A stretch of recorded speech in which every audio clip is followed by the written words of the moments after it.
प्रश्नपत्र लीक को लेकिन विरोधी दल जो भाव में तांकर आचरण उच्चारण प्रदर्शन करुछंती ये निश्चित भाव में गोटे सभ्य समाज को एवं शिक्षित समाज को व्यथित करुछि। केवल मुद्रार गोटे पार्श्व से देखा जाउछि किंतु मुद्रार अपर पार्श्वटी से देखि पारुनांती। मुझे कहवा को चाहिए ये प्रश्नपत्र लीक घटना रे इंटेंशन को सबुठारु अधिक गुरुत्व प्रदान करा जाए।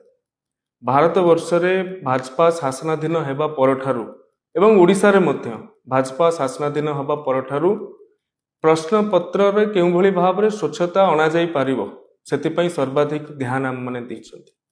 आपण माने जानिथिबे जे कांग्रेस सरकार जेतेबेले केंद्र रे शासनाधीन थिला सेतेबेले 2004 मसिया रे एआईपीएमटी पेपर लीक रो कथा अछि। 2006 रे सीबीएसई क्लास 12 रो अकाउंटेंसी पेपर रो लीक रो कथा अछि। 2007 रे एआई ट्रिपल पेपर लीक कथा अछि। 2008 रे पीएमटी मे 2011 रे एआई ट्रिपल 2012 रे एम्स एंट्रांस पेपर 2013 2014 ये अनेक उदाहरण सेतिरे अछि।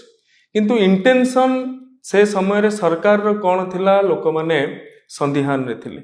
सेहि भली भाव रे ओडिशा रे मध्य 2015 मसिया रे police recruitment paper leak matric paper leak 2019 रे हिची एवं ओटीईटी रे तो क्रमागत भाव रे प्रश्नपत्र प्रकट हेउतला। 2016 मसिया कहंतु 2019 मसिया कहंतु 2022 मसिया कहंतु लक्ष लक्ष आशायी छात्र छात्री प्रति को व्यथित करुला। से भली ओडब्ल्यूएससी रो जेई एग्जाम 2023 रे जो भली भाव रे केलेंकारी हेतिला ताहा सभ्य समाज शिक्षित समाज को मध्य व्यथित करिछि। किंतु से समय रे गोटिए कथा सर्वसाधारण रे थिला जे सीट बिक्री चलिछि। परीक्षा रे पढ़िबा ठारू परीक्षा रे सीट किनिबाटा अधिक योग्यतार मापकाठी बोली साधारण रे चर्चा आलोचना होतला। किंतु वर्तमान समय बदलिछि, शासन व्यवस्था मध्य ओडिशा रे बदलिछि। जो व्यक्ति आज गोटे एभली एक संवेदनशील व्यवस्था को राजनीतिर रुटी सेकिबार व्यवहार करुछंती तांकर नेतृत्व नेउथुबा समय रे जो भली भाव रे ये सब घटना गुड़िक घटी आसुथला एवं सेही व्यवस्था देकी ही आमे सरकार को आस्तिलु। किंतु आमर मुख्यमंत्री श्रीजुक्त मोहन माझी महोदय नेतृत्व रे जेतेबेले सरकार रे नुआ आईन अणागला विधानसभा रे प्रश्नपत्र प्रकट करने कथा को लेकी जेतेबेले आमे सब इन्स्पेक्टर एग्जाम बेले त्वरित ढंगरे आमे पदक्षेप नैथिलु एवं 100 रु अधिक व्यक्ति विशेष को कोर्ट चलाण करा जायथिला। से समय रे गोटे सरकार रो इंटेंशन सामना को आस्तला।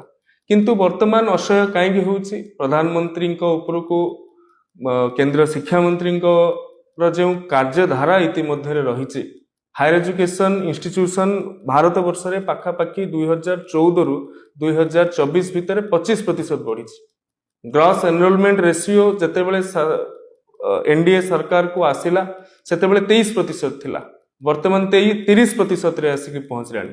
आपण आईआईटी रो कथा कहंतु, आपण एनआईटी रो कथा कहंतु, आइजर रो कथा कहंतु, आईआईएम रो कथा कहंतु, ये 10 वर्ष 2014 रु 2024 भितर 43 टी प्रीमियर इंस्टीट्यूशन नुआ खोला सरी। जो समय रे 2014 पूर्व ताहा विभिन्न राज्य गुड़ाक स्वप्न थिला आज ताहा वास्तवतार परिणत होइछि।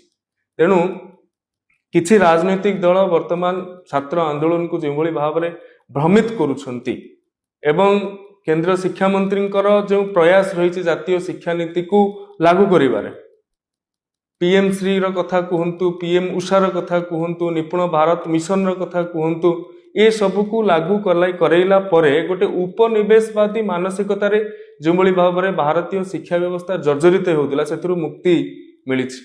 ए आंदोलन को बा ए प्रकार घटना को कौ माने निया दउछंती जो मानकु बाधिछि जातीय शिक्षा नीति 2020 रो अनुपालन ओडिसा रे मध्य होई नथिला। आम सरकार आसिला पर आमे जातीय शिक्षा नीति को अनुपालन करिथिलु एवं मातृभाषा रे शिक्षादान मातृभाषा को गुरुत्व प्रदान जो मानकु बाधिछि से माने वर्तमान ए प्रकार विभ्रांतिकर परिस्थिति सृष्टि करुछंती। जो मानकु बाधिछि जरूरीकालीन परिस्थितिर कथा पाठ्यपुस्तक स्थानित हवा जो मान को बाझी सर्जिकल स्ट्राइक भारतीय सेनार परम सूर्यर कथा पाठ्यपुस्तक स्थानित हवा एवं जो मान को भी बाधी मुगल साम्राज्यर जो प्रकार कला कारनामा थिला ताहाकू हटेई दबा जो मान को बाधी जे आंचलिक भाषा गुड़िकर गुरुत्व सर्वभारतीय स्तर में बढ़िबा से मान ही एक कथा को विभ्रांति करुचंती किंतु ए विभ्रांति बेसी दिन रो नुहे निश्चित भाव में भारतीय छात्र समाज भारतीय युव समाज सजग हेलानी यार जवाब निश्चित भाव में आगामी दिन में दे पारिबो। नमस्कार।